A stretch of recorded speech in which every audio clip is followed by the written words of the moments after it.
because he's a man who has a woman relation. He's a man who is a friend of everybody. He's a man of grassroots.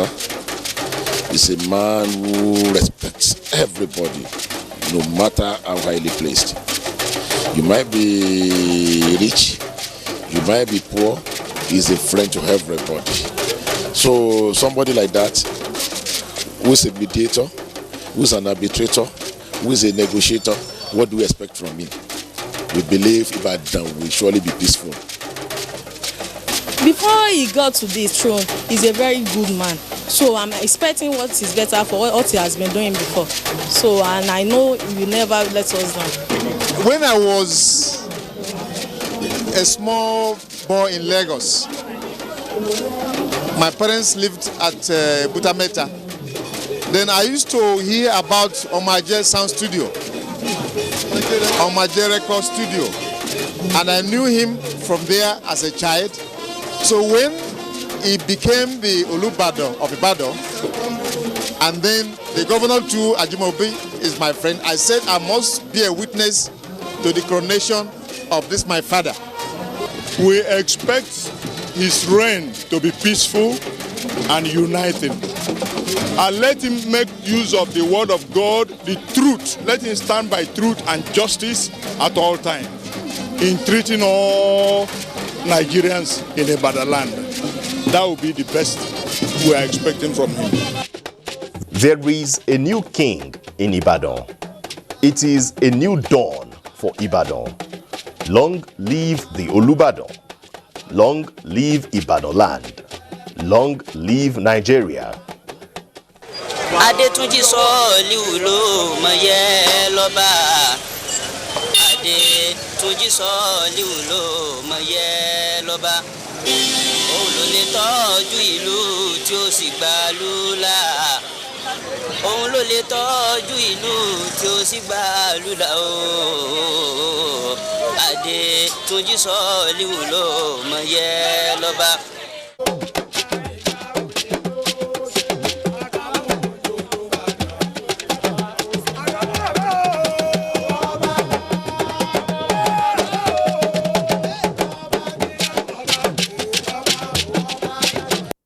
This is NTA International. My name is Balaunti. I'm the Managing Director of Petroleum Product Marketing Company, a subsidiary of NNPC. There are significant price discrepancy between Nigeria and its neighbors across Africa. There's a discrepancy of between 150 to 250 naira. That creates an incentive for arbitrage, whereby smuggling triumphed by taking petroleum product across the neighbors so that they can be sold at higher price. While the smugglers are making the money, Nigeria is paying for it. And that payment is distorting everything that we do in terms of planning, in terms of our ability to fund, and thereby taking money that is meant for development. The introduction of this Operation White will have a reduction of close to 6 million liters on daily basis, which if you take an average of 150, translate to a saving of over 1 billion naira every day. That is the benefit of Operation White, and we have started seeing the great benefit.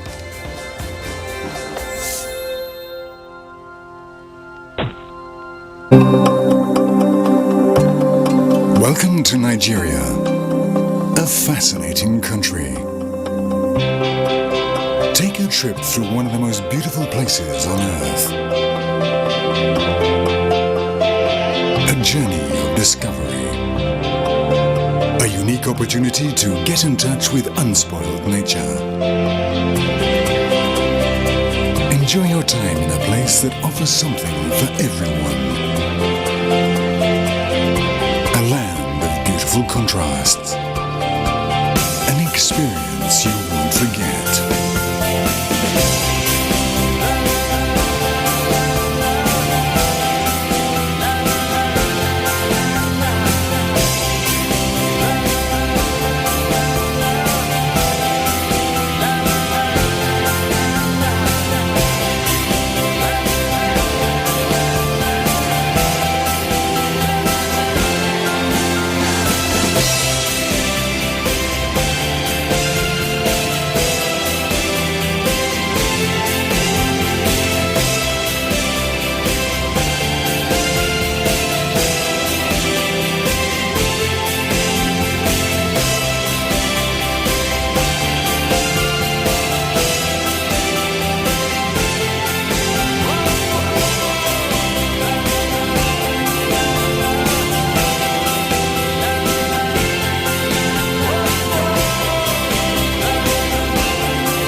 is the weather at your end? It was raining a few months back. Now it's harmattan, fog, colds, winds, and dust. So I ask again, how is the weather at your end? The weather is affecting a lot of things, including air and road travels. We have stories of these. The stand-up between the US and Iran has put the world on its toes. What are the issues? What are the prospects for de-escalation or war? Stay with me and find out. For 4 governors, it's an all-clear sign from the Supreme Court on their elections. They can hit the ground running without fear of banana peels from their opponents at last year's polls. Also tonight, the FRSC is reading the Riot Act on those who go showing off with sirens and convoys without appropriate authorization. You know the package will not be complete without a bit on business environment. Let me give you a peek. Watch out for the story on Panta market, where the ingenuity and creativity of Nigerians is most visible. There is also culture, religion, sports, and tomorrow's weather prospect. I guess I've whetted your appetites as the taste of the pudding is in the eating. I am Fatima Omar Buba, and this is News Extra. The Supreme Court has upheld the victories of the governors of Abia, Taraba, Niger, and Delta State at the 2019 governorship election. The 7-man panel of justices led by Justice Bode Rhodes Viva gave the unanimous judgment this Wednesday, and Olabode Arewa reports. Dismissing the appeal filed by Umar Nasco against the victory of Niger Governor Sonny Bello, the Supreme Court held that the appellant failed to prove the allegations of overvoting and allotment of votes during the election. The 7-man panel of justices, led by Justice Bode Rhodes Viva, affirmed that the court will not upturn the decision of the trial court with the concurrent decision of the appeal court. The court subsequently dismissed the matter for lack of merit. The appeal of Alex Oti of Abga against the election of Governor Okeze Ikpeazu was also dismissed. The appeal court held that the appellant only dumped the voters' register before the trial court without any witness to prove them. The court also held that the Court of Appeal was right in disallowing some exhibits it considered to be of little probative value. On the appeal filed by the APC against Taraba Governor Darius Ishiaku, the Apex Court held that since the party had no valid candidate for the election, it lacked the local standard, filing an appeal against the results. The Supreme Court described the appeal as a sheer academic exercise and a mere waste of the precious time of the court. Hence, the appeal was refused.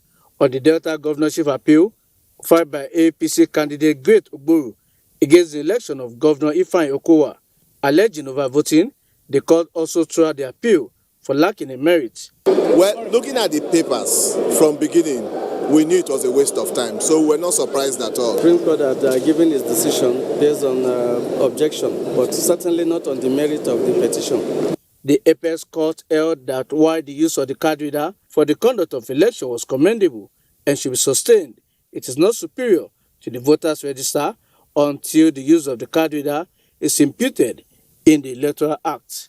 In Abuja, Olabode Arewa, NTA News.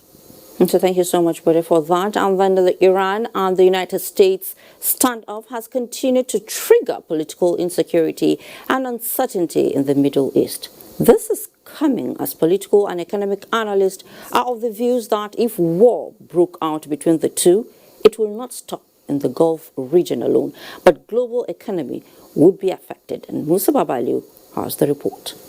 The United States' decision to launch an attack on Iran took many by surprise, as no one saw it coming, following President Trump's pronouncement on Christmas Day that what America needs is peace in the Middle East. The attack killed a senior Iranian security officer, Qasem Soleimani, while leaving Baghdad, Iraq. The general has since been buried in his hometown. The Iranians and their allies across the world have been reacting to the death of the general. Tehran described the killing as a provocative move from US and vowed to retaliate in more painful manner. The threat was carried out as Iran launched ballistic missile attacks on U.S. military troops base in neighboring Iraq in retaliation. Americans were harmed in last night's attack by the Iranian regime. We suffered no casualties. All of our soldiers are safe, and only minimal damage was sustained at our military bases. Our great American forces are prepared for anything.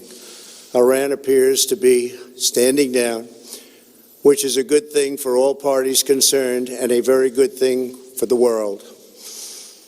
No American or Iraqi lives were lost because of the precautions taken, the dispersal of forces, and an early warning system that worked very well. Analysts are of the view that the action and inaction of the countries will further trigger the political, economic, and security fragility of the Middle East.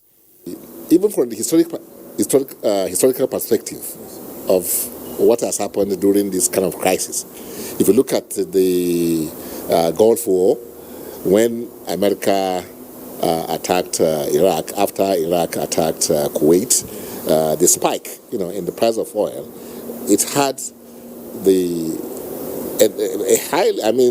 huge adverse effects on the economy of the world, to the extent that the whole world was thrown into recession at that time.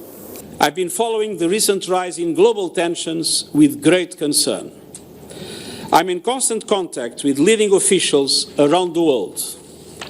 And my message is simple and clear. Stop escalation. Exercise maximum restraint. Restart dialogue. Renew international cooperation. Let us not forget the terrible human suffering caused by war.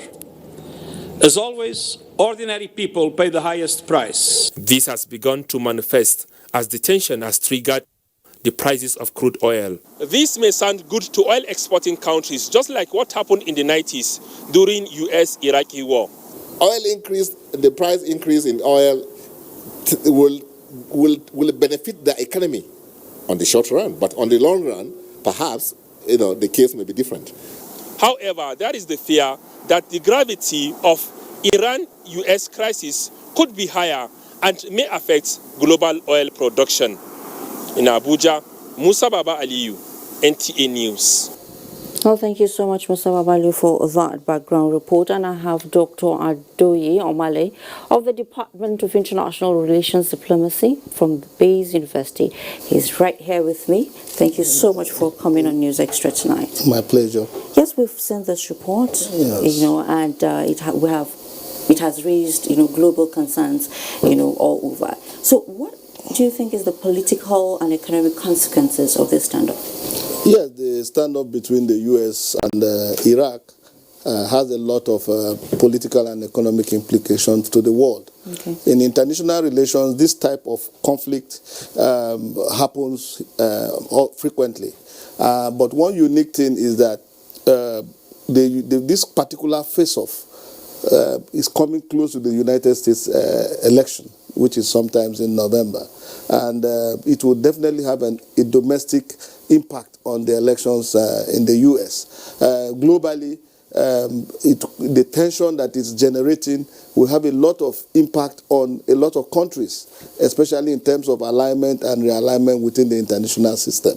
And of course, as during the analysis you heard about the impact on global oil prices. Though I'm from Nigeria here, where I believe the oil prices has gone up the highest since April last year, 2019, which is good music to our own economy. But in the long run, as the other analysts have said, nobody wants a war. Everybody is praying for peace. With all the military engagements we have seen, we have watched for over weeks. This is what all media stations are really talking about. Yes. It's really, really a great thing. And what impact can this have on Africa? And to be precise, Nigeria? No, it will definitely have a lot of impact on Africa. As you know, even today, you saw that there were a lot of protests, agitation against what is happening in the Middle East by some Nigerians. All we pray is that we should tell our people, educate them, so that we can allow diplomacy and intervention by the United Nations to try and resolve the escalation of this conflict, rather than people coming into the streets to try to voice their opinion on this matter. Okay, now let's come back to Nigeria. The Nigerian police, have put on red alert. Yes. And just in case, what else do you think the government should do apart from that? It's good that the government took proactive measures by putting all security agencies on alert, which is a very good move. And the government should sustain it. The security intelligence is key in this matter. Nigerians also have a lot of role to play. Information to security agencies will also help where people are planning to threaten the peace or to try and go and disrupt public property. Such information should be passed to the security agencies as quickly as possible. Yeah. I think it is in the interest of the entire world, for everybody to pursue peace. It's very, very key. It's very important. Now, under these circumstances, do you think the allies, of both nations, are talking about the U.S. and the Iran, are doing enough to achieve, the escalation? I think the United Nations, just like the Secretary General and other people have come out to say, and various countries have all urged restraint. I think there's a lot of talking going on. A lot of quiet diplomacy is at play. And I think preventive diplomacy will also help in trying to resolve the matter in a way that the crisis will be de-escalated. Okay, so thank you so much, Dr. Adoye Omale, for coming on News Extra. Thank you very much. Good, my pleasure. Sharing these views with you. Yes, and that was Dr. Adoye Omale of the Department of International Relations and Diplomacy from Bayes University here in Abuja. Moving on, the Air Task Force of Operation Lafia Dole says it has destroyed some facilities at an Islamic State of West Africa province ISWAP hideout at Kasuma on the fringes of the Lake Chad. In a statement by NAV Director, Public Relations and Information, Air Commodore Ibukule Daramola, the airstrike is in continuation of the sustained offensive against terrorist targets in the northeast of the country under the auspices of Operation Rattlesnake 2. The airstrike was conducted after credible intelligence report indicated a cluster of compounds within the settlement was being used to house some ISWAP leaders along with their supplies. The ATF then detailed attack aircraft to engage the location, leading to the destruction of the designated structures, some of which were seen engulfed in flames. The NAF says it will sustain its air campaign in synergy with surface forces to shape the battle space in the northeast for the effective conduct of further ground and air operations. In the meantime, as part of ongoing drive to develop a formidable fighting formation through the Nigerian Army University Bureau in Borno State, the Chief of Air Staff, Lieutenant General Tukur Buratai, has inaugurated the Natural and Applied Science Complex for the institution. Defense correspondent Ismail Musa has the details of the event. With this, the Pioneer Nigerian Army University Bureau can be described as a unique center of excellence. The university can now boast of a conducive environment for research and development. The center runs special courses like artificial intelligence, robotic, nano and weapon technology to support the replenishment of military equipment. This is in tune with my vision of having a professionally responsive Nigerian Army in the discharge of its constitutional roles. Let me also use this opportunity to thank the President, Muhammadu Buhari, for graciously granting approval for the establishment of this university. With 75% quota of admissions allocated to the civilian and 25% to military and paramilitary, the university commenced academic activities in 2018 with 5 faculties and 39 programs. On the importance of civil-military collaboration in the war against insurgency and other forms of criminality, let me assure the university committee and the people of BU of our dedication and commitment to provide a peaceful and enabling environment for academic activities to strive. When fully developed, the school is expected to have 14 faculties, 133 departments, and 493 programs. The Pioneer Nigerian Army University Bureau was conceptualized and developed in 2018 to provide research-based solutions to challenges confronting the military in view of its increasing role in the nation's emerging security threats across the country. From Biu in Borno State, Ismail Musa, NTA News. Nice one there, Ismail. Now, in 2019 was historic for Nigeria's bicameral legislature.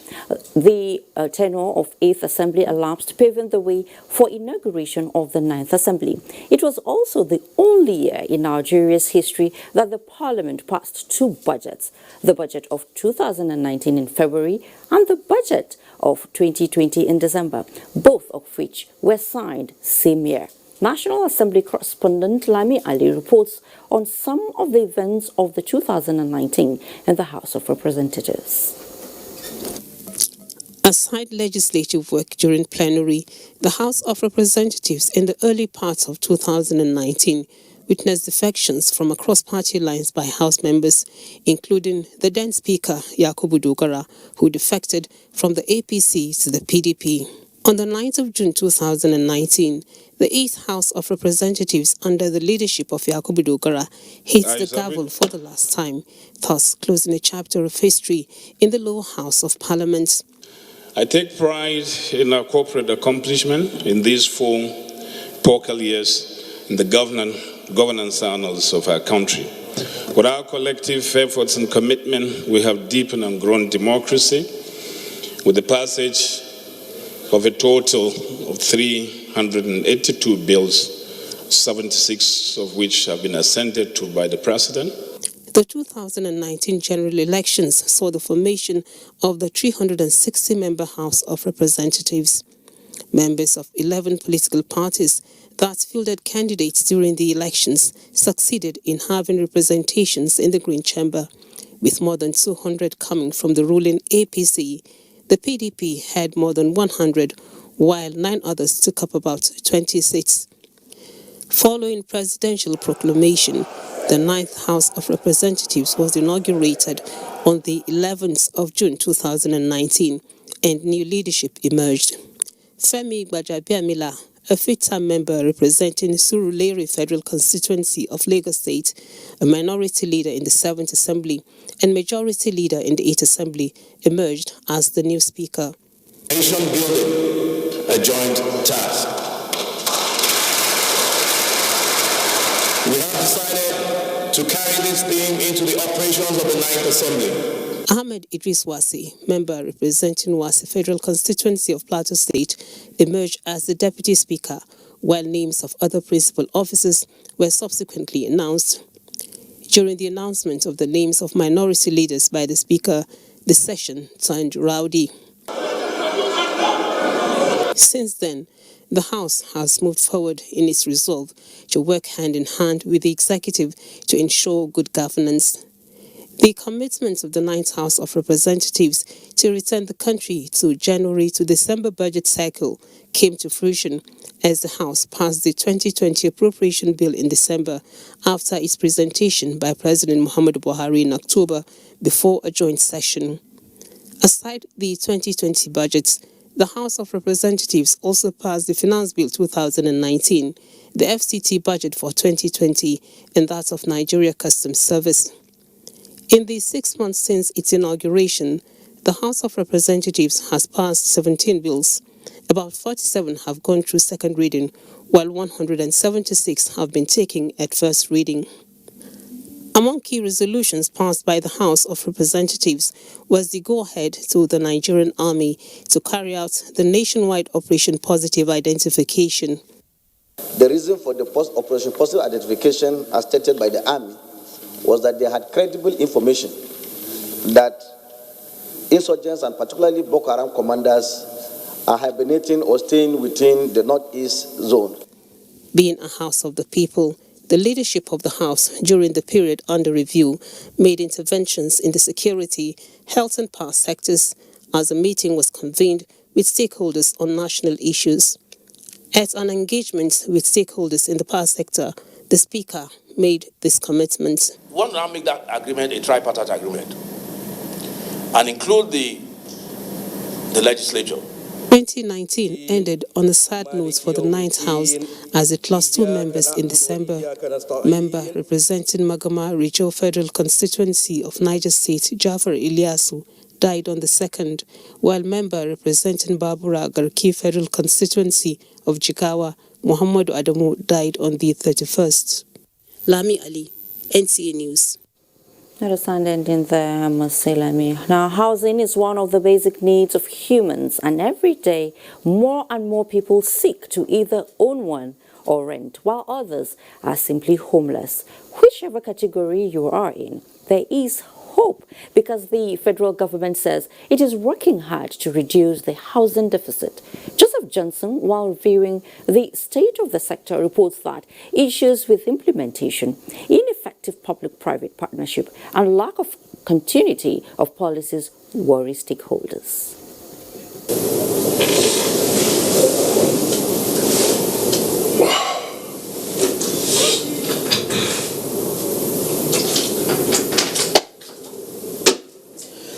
There is no place like home. Many people say that a lot. But home is a relative term, because for some people, it isn't about having a roof over their heads or a place of comfort, but where the night meets them. In Nigeria, a lot of people are said to be like that, even with the seemingly a plethora of unoccupied buildings and estates across the country. Affording them is oftentimes the challenge. That is why both the formal and informal sectors have been adopting several approaches towards solving them. The ongoing National Housing Program, which took off in 2017, is one of such, aimed at reducing the 22 million housing deficit. Right now, we are in the first phase, which is now completed, fully completed. We have infrastructural services provided, like water, roads, electricity. Inspection tour of the housing units, ranging between 70 and 90 in 34 out of the 36 states of the Federation, are mostly completed.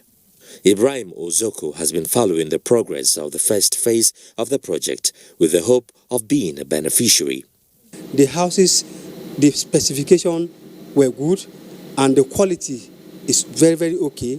There is a lot of compliance with the local content, and like I said, I'm looking forward to own one of these housing units because I'm a civil servant. Experts say Nigeria will require a minimum of an additional 2 million housing units per annum for 10 years to bridge the gap. Statistics that Umaru Aliyu disagrees with. If you tell me that in our localities we have mud houses, and I'll tell you, yes, we have mud houses that are still sustainable, better than what we are having now. So the question of deficit does not arise at all.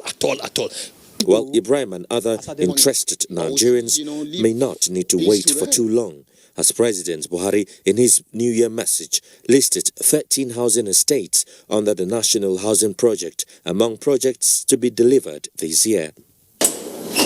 Given the increase in the budgetary allocation, many say the sector is in for a good time in 2020 and beyond.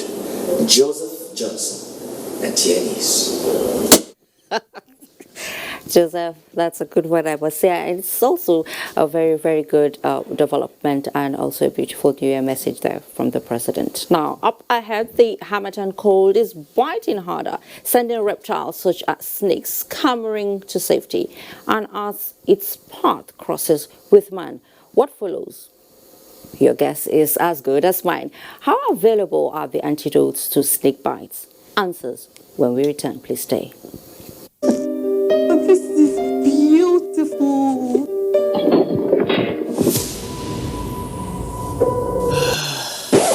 Quality is vital. Quality is Vitafoam. Hello, honey. Hey, baby. Wow. Those guys are good in bed. What? Yes, we're good in bed. Hurry now to any Vitafoam accredited dealer nationwide or visit us online on www.vitafoamng.com to place your order today. Vitafoam, the fine art of living. Since 1971, Nigeria's foremost human capital development institution, the Industrial Training Fund, ITF, has been at the forefront of equipping Nigerians with skills for national growth. Today's ITF has repositioned and refocused its programs, forging new partnerships locally and internationally to effectively deliver on its mandate. With 37 area offices and 5 industrial skills training centers across the country, ITF is pushing to reduce unemployment by providing relevant technical and vocational skills for employability and entrepreneurship in diverse trades and crafts. Whether you're a public or private organization seeking to improve the skills of your personnel or an individual looking to acquire skills that will increase your chances of employment or even to help start your own business, today's ITF has a program for you. Speak to us today. Contact our area offices nationwide or visit our website www.itf.gov.ng. ITF, developing the nation's human resource. Your information dey important, just like your identity. Now the only way we fit take hala you. Make you go browse easy.gotvafrica.com. Sign in with your IUC number and mobile number and scroll down to personal details and address. Then check well to see say everything bam. You fit change the one we not correct. To finish everything, just click the save button and it don't finish. Thank you. I make sure say my phone number dey correct. That's now why GoTV fit call me make I come collect my own awoof. Angel, time for my phone in Hawaii because now my correct phone number dey for book. GoTV, live it, love it. Not look me again, no. Make you go do your own.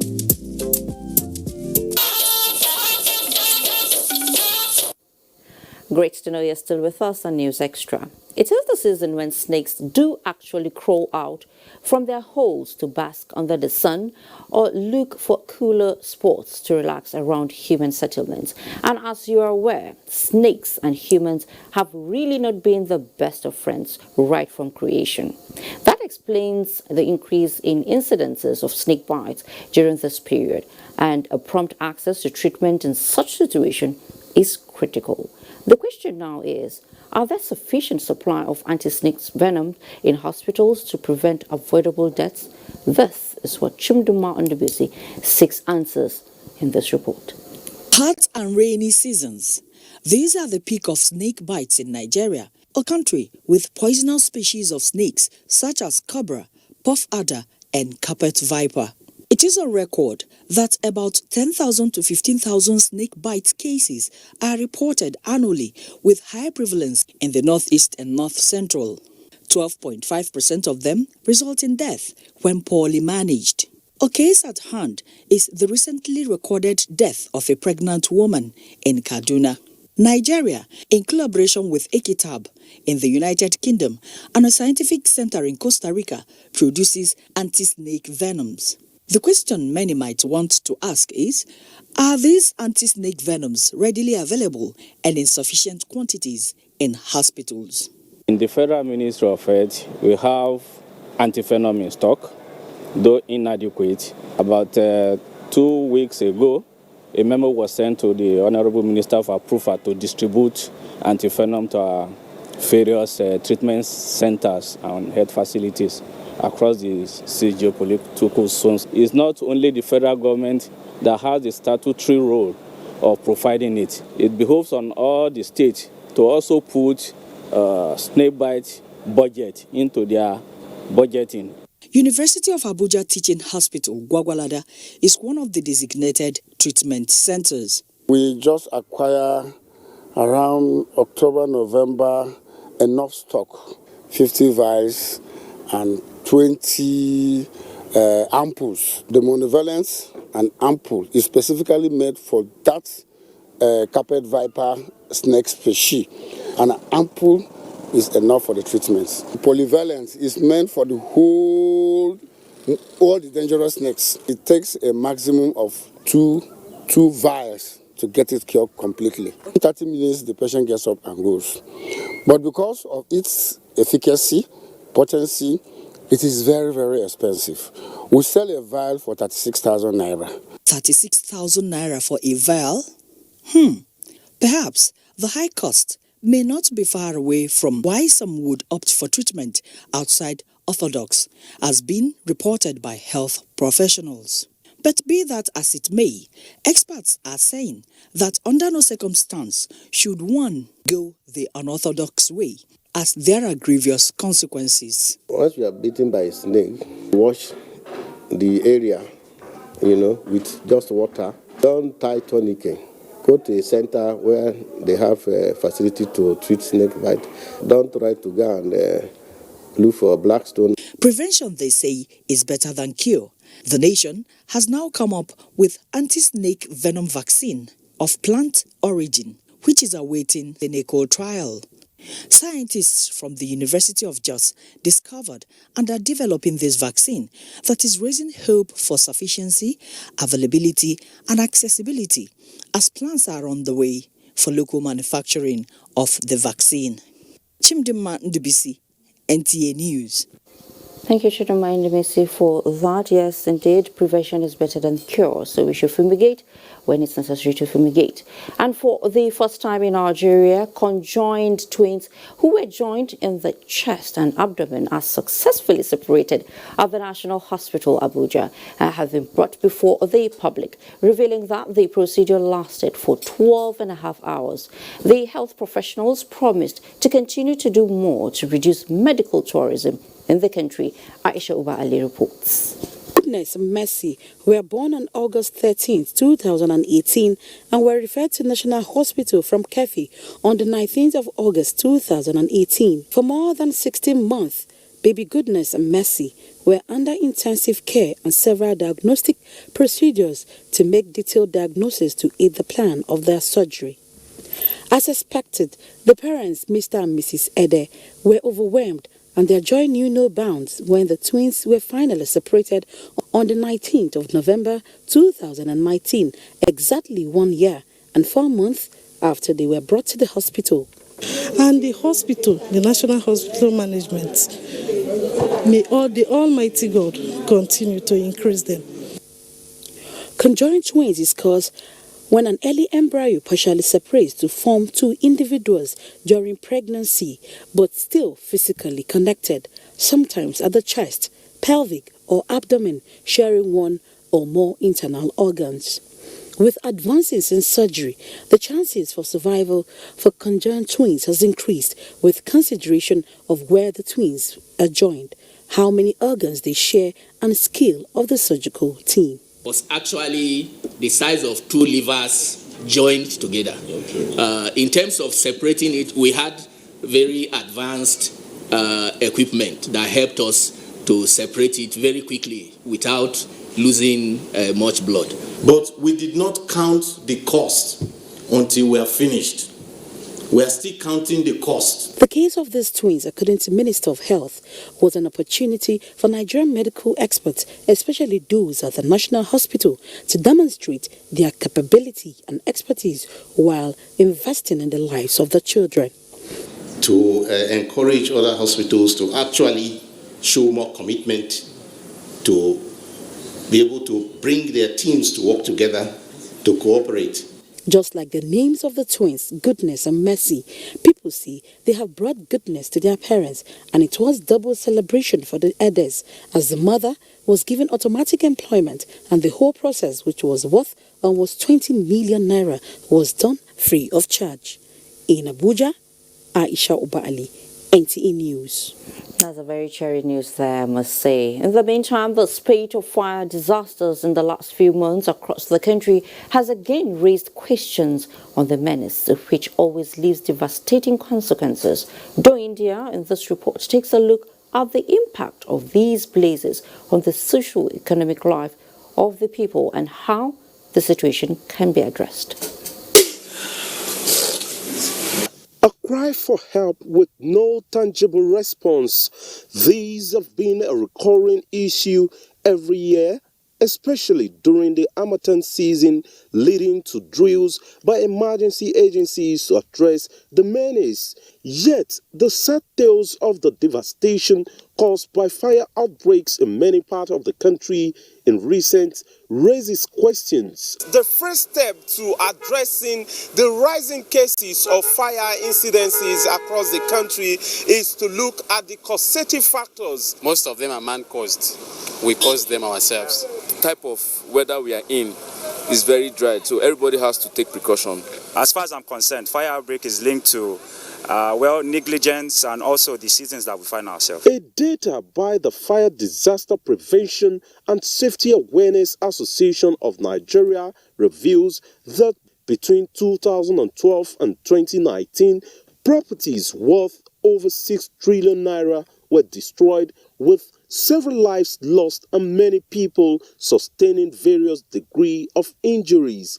How responsive then are the emergency response agencies? Going by the traffic on these roads, they cannot get there on time.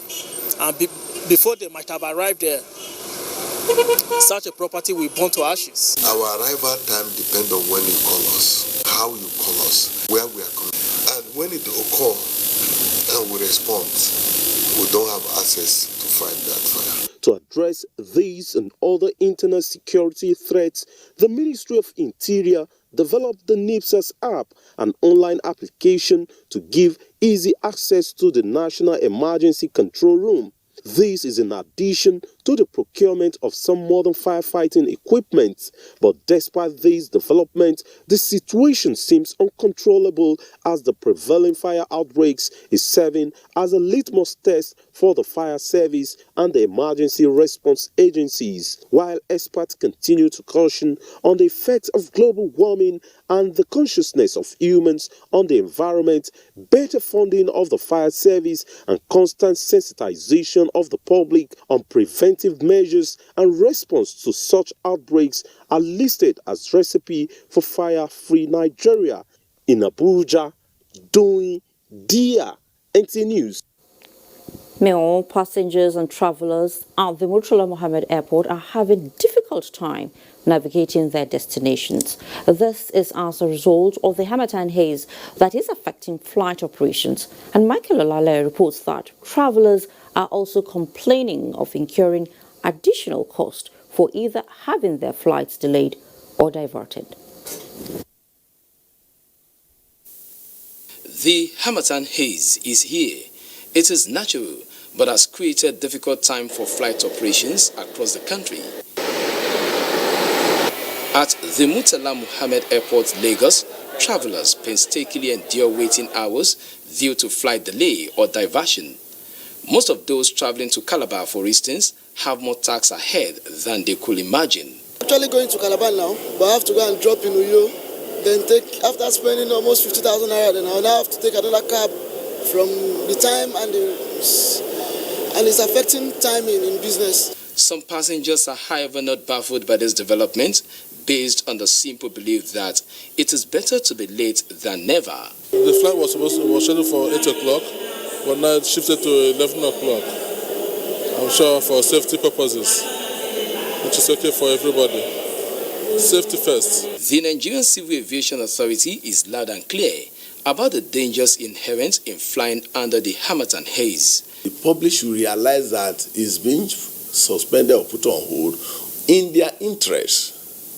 It's not in the interest of the airline to suspend its flight on account of weather. Every flight is suspended, it dislocates your schedule. Although efforts to increase visibility and precision while landing informed the launch of Car 3 by the Nigerian Airspace Management Agency, but this development is a clear indication that operators must upgrade equipment in order to put an end to the era of delayed or cancelled flight caused by climatic conditions. Till the operators upgrade their airplanes and upgrade their pilots training and also fund to have a low visibility operation.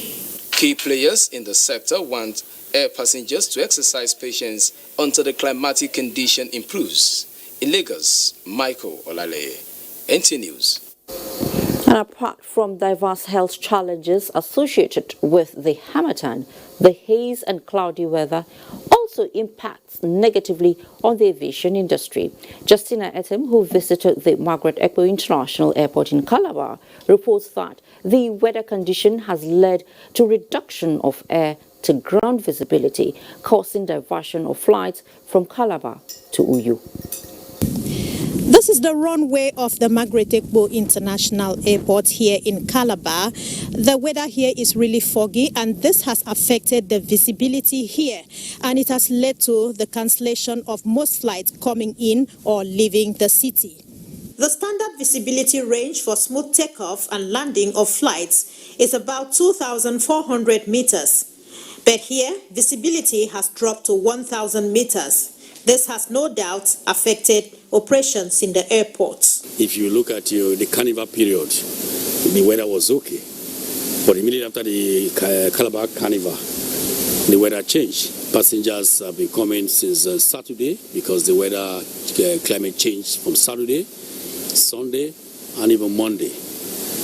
Every effort to make it possible for weather to improve was negative. The airline has also made an arrangement whereby they take the passengers to Uyo. First of all, they have to cancel the flight when they are sure that the visibility is actually negative. They should just take it in good faith. The airport authority is hopeful that the weather will normalize soon for normal operations to resume. In Calabar, Justina Etam, NTA News. We pray the weather improves indeed. Now, the last quarter of the year, popularly referred to as Ember Month, is most drivers' nightmare due to the spate of road traffic crashes. However, some people have argued that January could be a more dreaded month for motorists due to the poor visibility as a result of the harmattan haze. And Shegun Laolu in this report tries to find out how the motoring public is coping with the harmattan associated with heavy fog. Oshogbo-Gbogan Road is one of the busy intercity highways in Osun State. As much as vehicular movement is not impeded, even with a few bad spots on the road, the weather is not at its best for commuting. It is common at this period of the year for motorists to experience poor visibility on the road. This is occasioned by the harmattan haze. Then, how are the motoring public coping with the weather condition, especially in the earlier hours of the day and late in the evening? When you come out in the morning, the cloud, the weather is not clear. So you have to be very careful to maintain the road and safety stuff. If I don't see the road well, I will lose my full light and I know speed because of accident. You don't put on your full light. If you put on your full light, you're not able to see the front unless you dim your light. So those are the things you normally give them orientation for. Although FRSC records from last quarter of 2019 till date indicate reduction in road traffic crashes in Osun State, the command is not unmindful of the effects of the current hazy weather condition, and further reduction in road accident remains top priority. And if you can see in Osun, we deploy 1,600 plus staff to the highway during this period. The command advised motorists to drive with utmost caution in order to safeguard their lives and other road users now and for the rest of the year.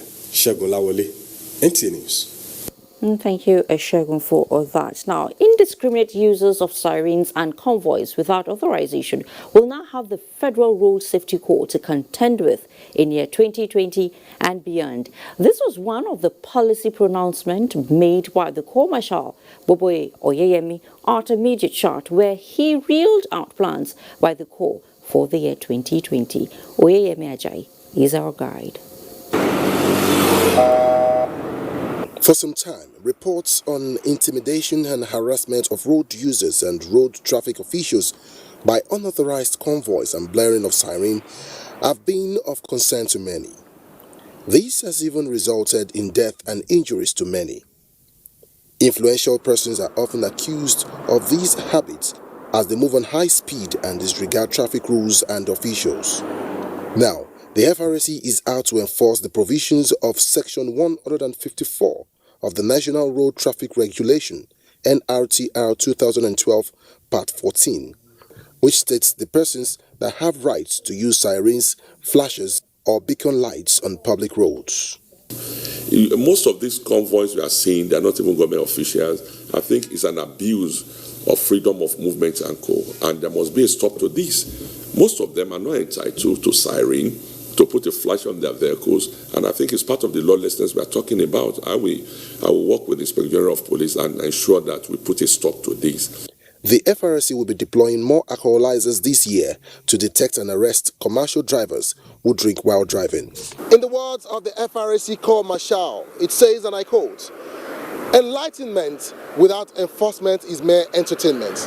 And that is the reason why the Corps has tagged the year 2020 the year of enforcement. Hence, warning motorists to adhere to traffic rules. In Abuja, Oyeyemi Ajayi, NTA News. And when we come back from the break we are about to take now, a beautiful story of waste to wealth as we take you on a trip to a spare part junkyard that has evolved into a super money spinner. Please stay with me.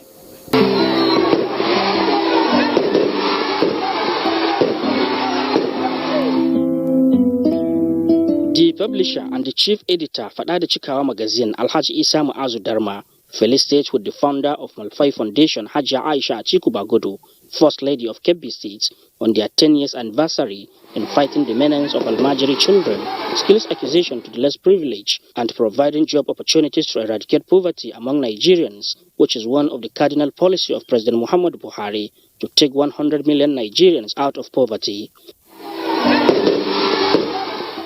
Malpai Foundation has no doubt yielded the desired result in championing the cause of the less privileged. Announcer Alhaji Isa Mu'azu Darma, Chief Executive, Fada da Cikawa magazine.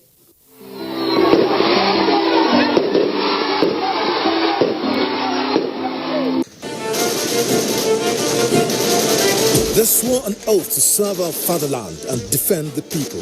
They traded their freedom, comfortable homes, and mortgaged their lives on the battleground for our unity and peaceful living. These are the great, fearless, loyal, and committed Nigerian armed forces who risked their lives courageously to safeguard our borders. But in the line of duty, many never returned. Nigerians, arise, let's celebrate our fallen heroes. Put on the remembrance emblem with pride to support the incapacitated and families of our fallen heroes. It is indeed befitting to honor the memory of the gallant hearts of the men who paid the supreme sacrifice to keep the country united. President Muhammadu Buhari enjoins all ministries, parastatals, religious and corporate bodies to donate generously to the Emblem Appeal Launch. Send your donations to these accounts. Account name, Emblem Appeal Launch. Account number 393-200-7526. EcoBank Nigeria PLC.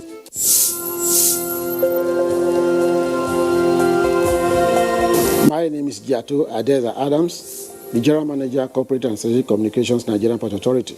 As regards the land borders closure, available statistical data from APMT, which is one of our terminal operators that is involved in container handling terminal, has recorded an increase of 200 TEUs of cargoes into their terminal as a result of cargo diversion from the vessels originally meant for neighboring countries. That shows you that the terminal operators is going to have an increase in revenue, which is accrued to the terminal, and at the same time, Nigerian Port Authority will equally benefit from the revenue increase. So that is the benefit we have derived from the border closure.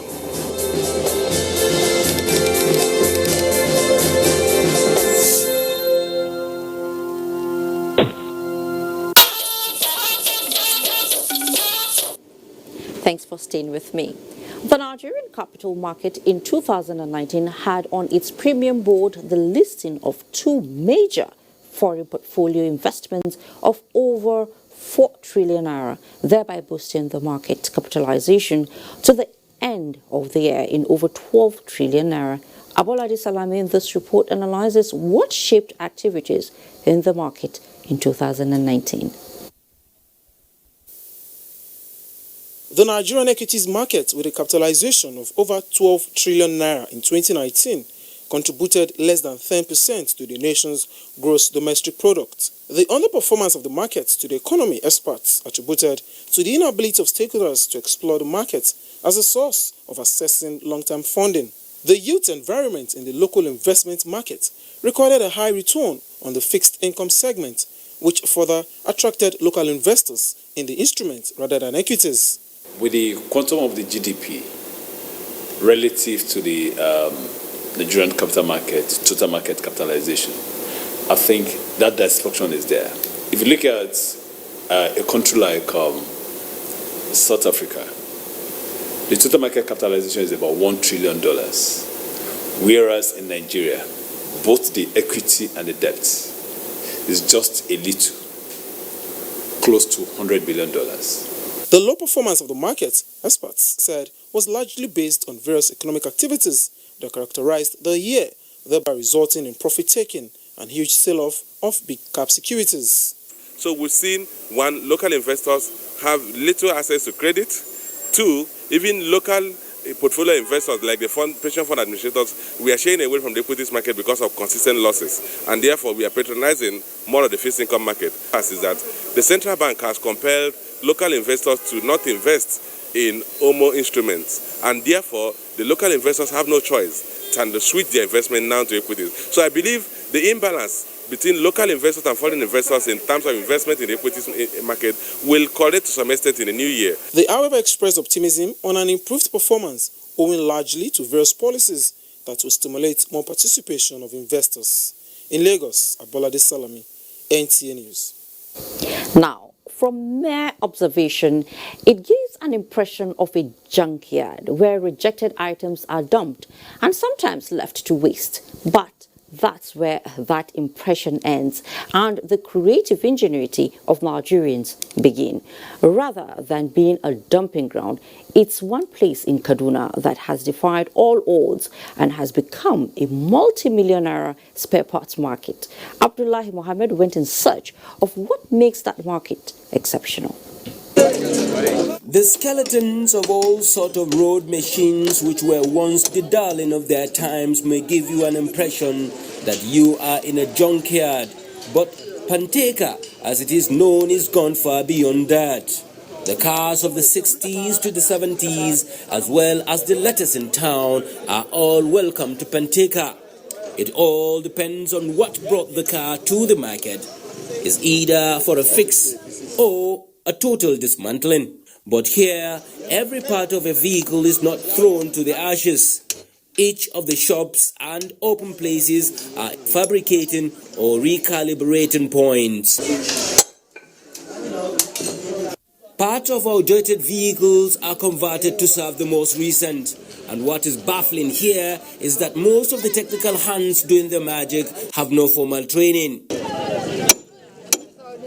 In the group of boys who perfected the art of division of labor to turn into pieces both mechanical, electrical and chassis of a vehicle in a jiffy, I found Lawal Abubakar.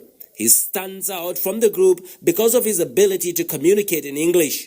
His own specialization, losing out all electrical component of a car, and that has kept him comfortable in life for the past 4 years. In a day, I can make a 3 or 4 cars or 3. There is no food for a lazy man in Panteka. Ibrahim Umar is among hundreds of boys whose job is to confront buyers of spare parts, strike a deal and get the parts for the customer at a lower price, affording them their take-home pay. Hundreds of tons of iron are also sourced here every day, and this is what keeps our steel industry alive. And here is one of the final products of this market. Scrap, they call it. In this form, it is aluminium. Aluminium being loaded into this truck. It will be transported to one of the aluminum smelter companies that will recycle it into another product.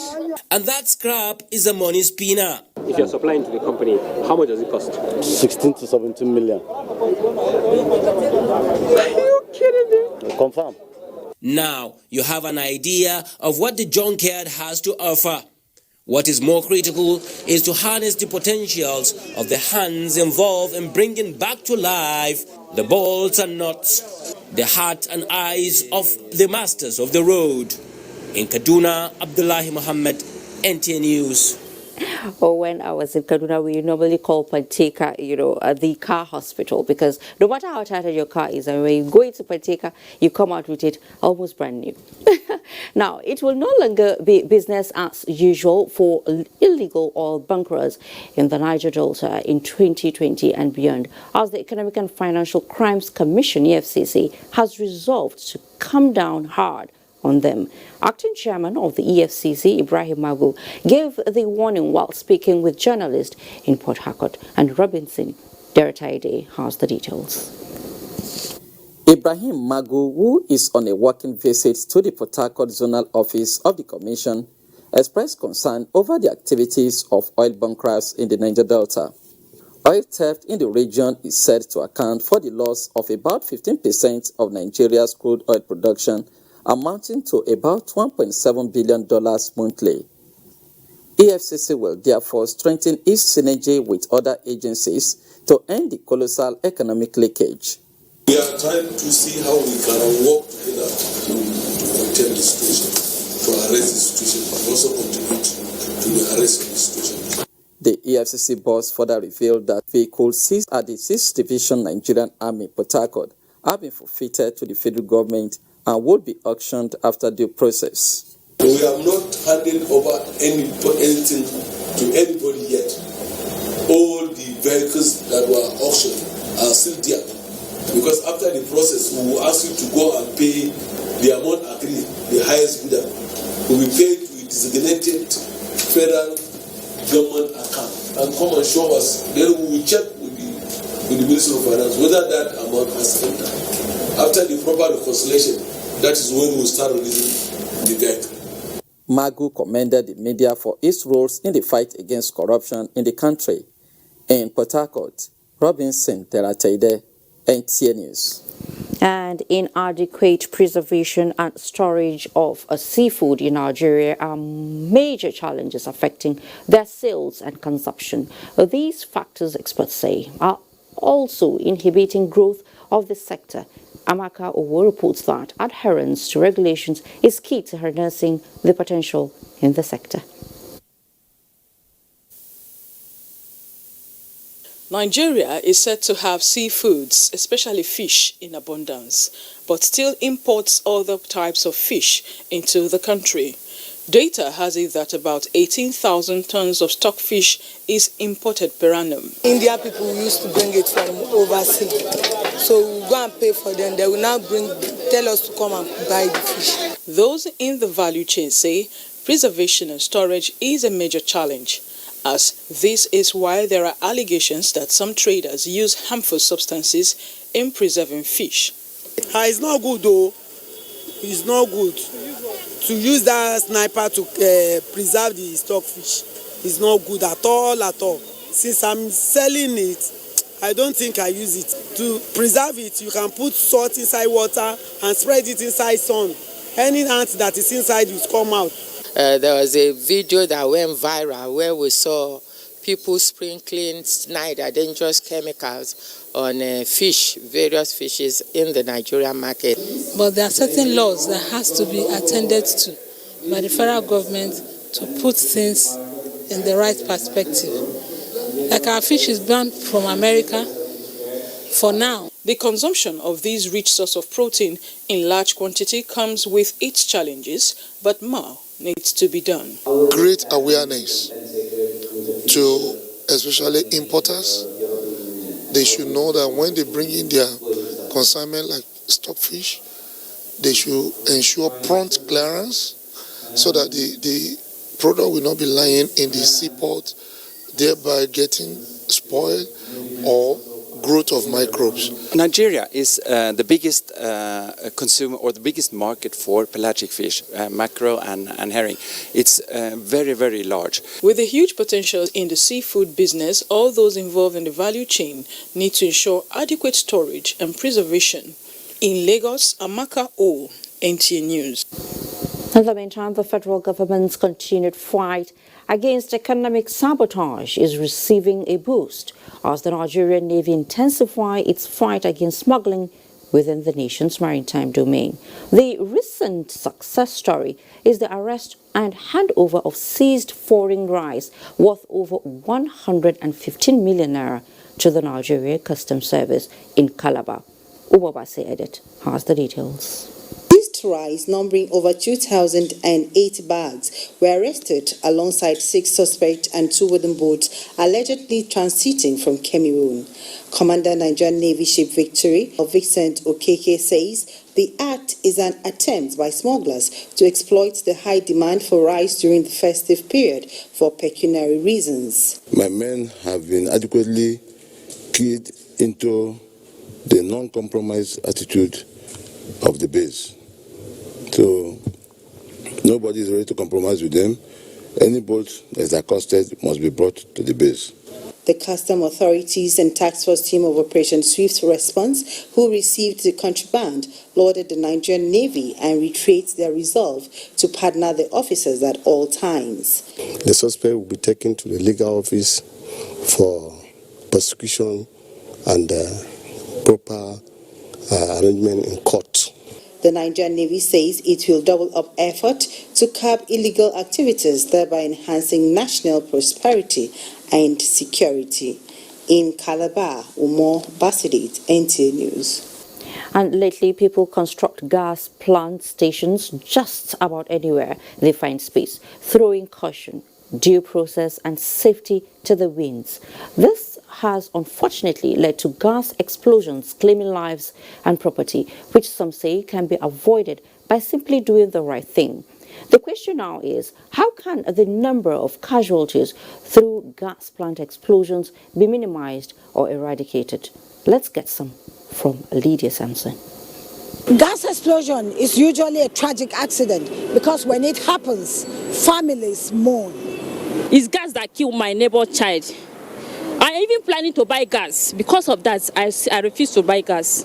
Went to put a gas AC. I mean, just use the gas and put it for someone. The thing exploded, and in fact, it disfigured the guy, and he's the only person that survived inside that room. Luis Onati has been a station supervisor for 15 years in one of the licensed gas stations in Abuja. He said for him and his organization, safety is key. Always check the leakage, the hose, the cylinder, the valve.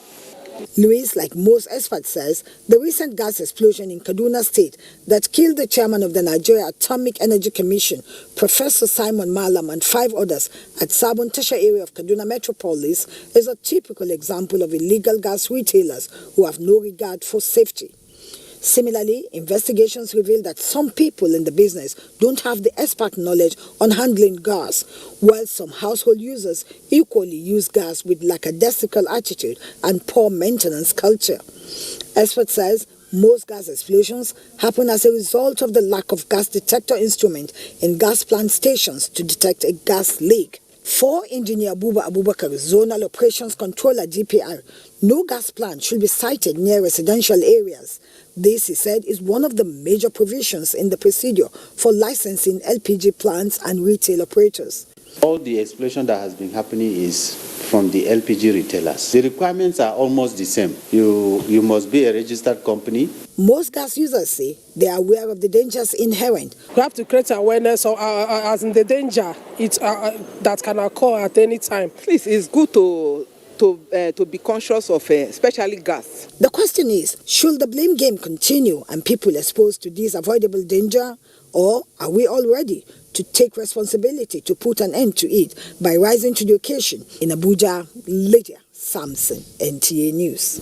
A very good question there, Lydia Sampson. Now, so far so good. It's been promise made, promise kept. Find out also who had told this line, as together we go spiritual in our next segment. We have come to the end of another successful year, and we wish to appreciate all those that mean so much to us: our sponsors, our clients, government at all levels, corporate bodies, advertisers, religious bodies, civil society groups, political parties, and above all, you, our esteemed viewer. Together, we made 2019 great. Together, we shall make 2020 even greater. That is why we say, thank you. This is wishing you Merry Christmas and a prosperous New Year. This Saturday on the Premier League, Manchester United go head-to-head with News Extra. Now, whenever you make a promise, remember to fulfill it as soon as you can, because the people you made the promise to will forever keep hopes alive and make you a debtor. For the Ministry of Women Affairs, it was a big relief paying off this debt to the IDPs carried over from 2019 to 2020. Now, Momsude Mendeti captured the moment for News Extra. You can almost touch the excitement in the air as the children and even their parents ran out in abandoned excitement on sighting the convoy of the Minister of Women Affairs. Remember, she had come visiting shortly after Christmas and promised to return with help on seeing the health conditions on the camp. So now she returns. Since I left here that day, I've not had a good sleep because every night it's been a burden on my neck. And I needed to keep to my promise of making sure I get back to them with the medical team to attend to their health. Before the arrival of the minister, I had gone visiting with 27-year-old Hajar Baker, a mother of 5 children, whose youngest son has eyes signifying a health challenge.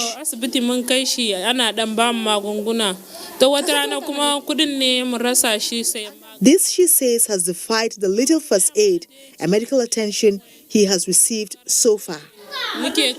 And with her husband being a commercial motorcyclist, proceeds from his business are never enough to feed the family. Tackling mounting health bills look like a bridge too far, she tells me.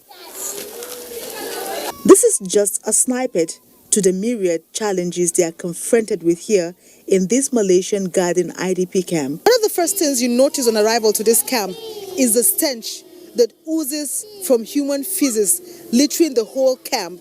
The owner of the place didn't allow us to dig, even if it is a local toilet. But this visit by the Ministry of Women Affairs, in collaboration with that of Health, will attempt to bring happy grins from grim faces. As Hajar Baker and her children happily join the queue to access free medical health care. And she has fulfilled the promise. We're really proud with her. Critical, I fear, is the issue of maternal, newborn and child health. But the issue of hypertension, the non-communicable diseases are important like that. The celebration twofold, the receivers and the giver. Happy birthday to you. Mamso Damien Ati, NTA News. Nigerians are believed to be one of the most religious people in the world, and the 2 leading religions of Islam and Christianity are dominant in the country. In continuation of our sectoral reviews, Abdullahi Musa Suleja chronicles main Islamic events in 2019 in Nigeria. 2019 witnessed a lot of Islamic activities in Nigeria, apart from the traditional Jummah prayers compulsorily offered by Muslims weekly, where clerics leveraged on to admonish worshippers on the tenets of the religion. The Nigerian Muslim Ummah also celebrated their Eid al-Fitr after the 30-day Ramadan fasting, and Eid al-Adha, otherwise known as Eid al-Kabir. The pilgrimage to Mecca, Saudi Arabia was also successfully carried out by about 90,000 Nigerians. The National Hajj Commission of Nigeria witnessed a change of leadership with the appointment of a new board to be headed by Ustaz Dhikirullahi Al-Hassan for a term of 4 years. The year also recorded a violent incident from Islamic Movement of Nigeria, IMN, led by Sheikh Ibrahim Zakzaki, as members protested the continued detention of their leader, leading to the death of 11 protesters, a journalist and a police officer. There's no sensible government that will sit by and tolerate a group that says they don't recognize the government. This led to the proscription of the group as pronounced by a court of competent jurisdiction in July 2019. An international Islamic conference hosted by one Ummah in Abuja attracted renowned Islamic scholar Ismail Mufti Menk. If I could have worried, I would be very worried. Worried about what? I've never seen anything besides what's in the womb. An Islamic center believed to be the first of its kind in Africa came on board, led by renowned Maiduguri-based Islamic scholar Sheikh Sharif Ibrahim Saleh. The center, to be based in Abuja when fully operational, is expected to serve as a center for research and learning with a view to promoting Islamic scholarship and peaceful coexistence. President Muhammad Buhari was represented at the ceremony by the FCT Minister Muhammad Musa Bello. Our religious centers and scholars will do well to evolve ways and means to educate and reorient our vulnerable youth who might be tempted to align with the insurgents. This center, when completed, will also promote a better understanding of contemporary challenges and how to face such challenges in these very difficult times. It's an hadith of the Prophet that says, take advantage of 5 things before another 5 befalls you. Your youthful age before you grow old. Your free period before you become busy. Your health before you become ill. Your wealth before you become poor. And your life before death comes. Muslim Ummah and its leaders in the country enjoined all to scale up good things to fellow citizens and be prayerful for the country to have more blessing, progress, and prosperity. Abdullah Musa Suleja, NTA News. Prayer is indeed very, very key. Now, the beauty of life that is priceless, they say, is nature's gift to man, with endless resources to tap from. Some of them are of great significance and some others mysterious. One of such mysteries is the Dead Sea in the city of Jericho.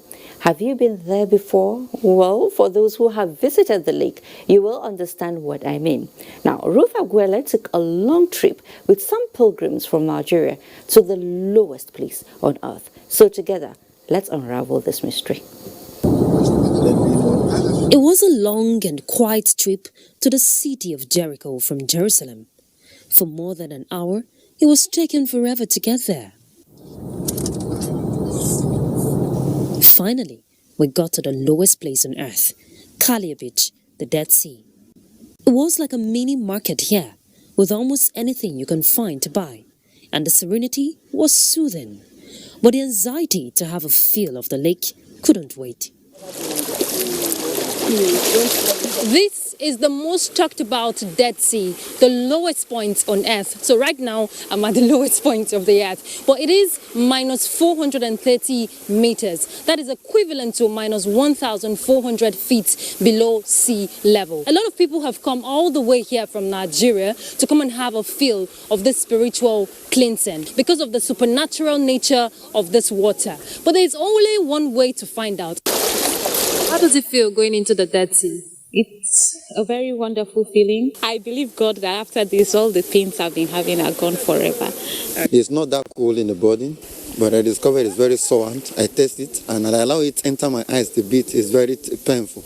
I believe, I have faith that when I reach here, whatever is dead in my life, it will come to life. This medical practitioner was on hand to ascertain some of these beliefs. You know, like let's say people with wound or skin disease, ulcers and so on. We wash them with hypertonic saline, which this is one of them, but this one is more salty than what we use, like normal saline and some hypertonic salines. Anybody with skin disease, if you go in this one, truly it will heal.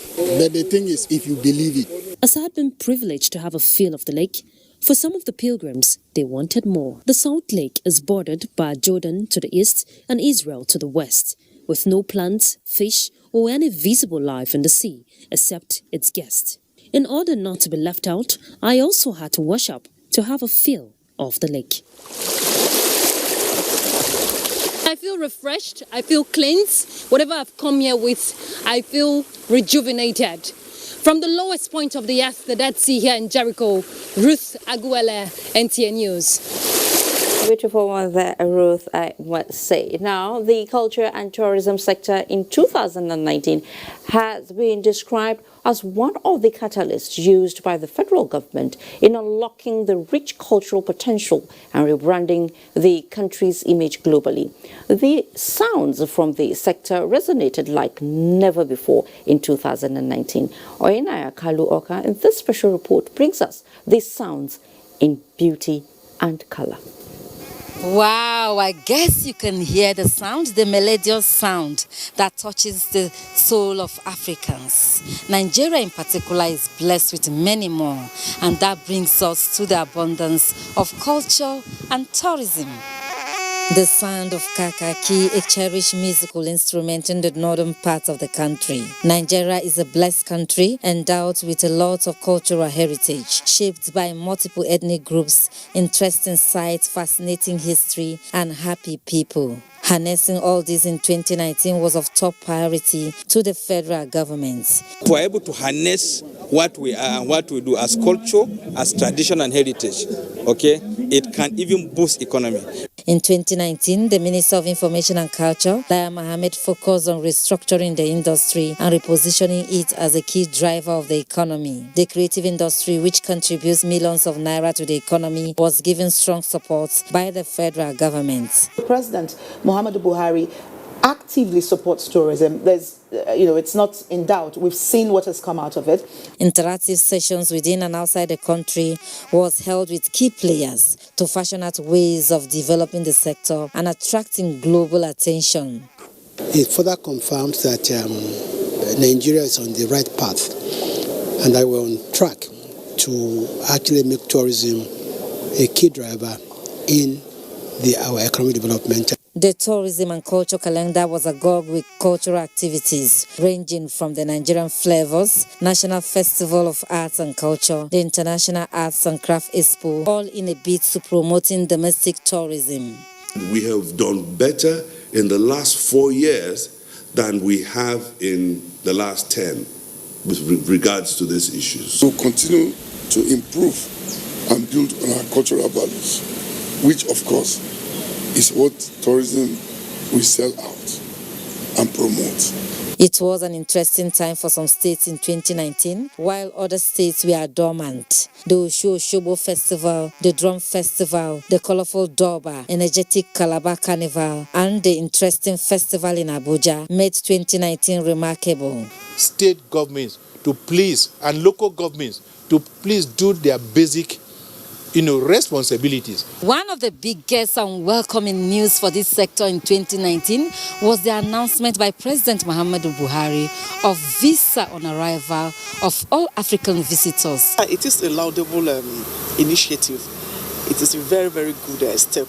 However, there was a setback in the industry as highlighted by key players. The issue of most chief executive officers in the sector being on acting capacity for a long period, they believed, posed distraction to the growth of the industry. It's one thing to stay for long on acting capacity. It is another thing to be proactive. We know that paucity of fund is a factor, but some of them we have seen one or two of them that think outside the box. It is going to be a busy year for the culture and tourism industry in 2020 as federal government plans to launch the national policy on culture and tourism, finalize work on the Motion Picture Council of Nigeria, make the tourism summit a yearly affair, and also to launch the festival calendar. Oyenaya Kalu Oka, NTA News. And it is already the second week of the new year. Wow, time is sure flying. Well, talking about time and priorities, here is inviting you for consideration of a common ground in shaping up Q culture of first come, first serve for value reorientation and orderliness in public life among Nigerians. This reminds one of the war against indiscipline of those days. And from Lafia, we have Hamza Musa Makarfi with a report. It was described as a strange sight when it was first documented 183 years ago, but since then, global queuing habits continue to gain wider acceptability. Depending on cultures and traditions, Nigerians may not forget efforts of the government towards redirecting the people to cherished and time-tested virtues in public life. All we are saying is be more patriotic. All we are saying is be more honest. All we are saying, be more industrious. Anxiety and compromises, stakeholders say, must be avoided on the part of service providers and those served for order to prevail. People might feel disrespected. People might even want to go for themselves and start using strength to go ahead on the line. Normally, in a place like this, we have to use decorum. We don't have to use strength. We don't have to use status. Because if we use strength and status, others might be disadvantaged in one way or the other. It makes the whole thing organized. It avoids so many things, and among ourselves we feel okay by being on the queue. It's just a matter of being patient. When you come first, definitely you'll be the first person to be served in all locations, so it's a normal thing. Africa's largest television network, the NTA, stands out on value orientation through content. So is the National Orientation Agency, among others, with the mandate. Change begins with me. Well, Fatima, I think in life there may be no doubt to say that it is either a crowd or a queue, and I'm sure you want to be on the path of the queue, or do you want to jump in? From Lafia, Hamza Musa Makarpi, NTA News. Well, Hamza, that's a beautiful question. I wouldn't want to jump in. I'll sure want to queue because I'm a patriotic Nigerian, and it is said that change begins with me and you. So, now to the next story. The Rivers State Police Command has confirmed the arrest of 2 persons in connection with the murder of Matilda Ebitonye Mark, a final year law student of the Rivers State University. Robinson Derataide, who has been on the trail of the incident, reports that among those arrested is the victim's ex-boyfriend. At the family house of the late Matilda Ebitonye Mark in Rokboko, Port Harcourt, the parents, including a nonagenarian grandmother, are still in shock of their daughter's death. Matilda Mark is from a Gbedi community in Kolokuma, Opokoma Council area of Bayelsa State. Parents of Matilda, who were proud of her potential in air making and ballet dancing to support her education, called for justice in the matter. Cutting my daughter's life short for me. They have taken off part of my life. They have just destroyed me. We are praying the government assist us to make sure he helped me to get these people and let them be apprehended and then be destroyed also. They've taken the palm of flesh. I cannot bear it. Let Nigerians come to my head. Let the River State government come to my head. Let Bayelsa government come to my head. Everybody who has the fear come to my head. Anyone who can hardly feel the pain of a mother, come to my head. The heinous act was allegedly committed by her ex-boyfriend, one Jeffrey from Cross River State, over an argument surrounding 70,000 naira he allegedly borrowed from her. First of all, she informed me that he borrowed some money from her, about 40,000 naira, to buy something or so. He was broke at that moment and he was going to pay her a little bit after. I think that was around August. And after some time, I heard from her that she borrowed him another money, about 30. So in total, it became 70. On Saturday, she told me that he had promised to pay her the money on the 20th. The police confirmed the arrest of the suspect. For that unfortunate incident, 2 persons have been arrested and they are helping us in our investigation. It's quite a sad situation. One of the suspects arrested is the ex-boyfriend of the girl, and we're still going further. We're interrogating them, and because we also need to do some forensic analysis of the blood we collected from the scene of crime. So it will take quite some time, but I do know that at the end of the day, justice will be met in the circumstance. Matilda was found in a pool of blood in her off-campus apartment in the early hours of Tuesday, December 10th. In Port Harcourt, Robinson Terateide, NTA News. And we take a peep on the sporting world. When we come back, we wrap it up nicely together. When we have love, we'll be able to unite, irrespective of tribe, religion, and culture. So we keep preaching on love. That is the only binding force. Let us love ourselves, irrespective of where the person comes from.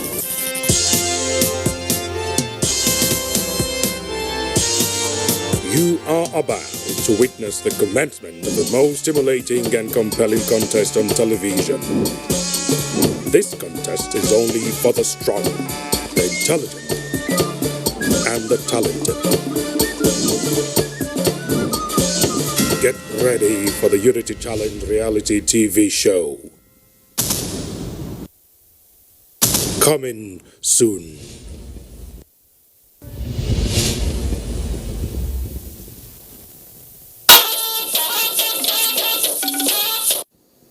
Welcome back. Now, for 2 decades, no Nigerian have won the CAF Men's Football of the Year award. And Tamara Ebiwe in this special report seeks answers to why the trend persists. With the dust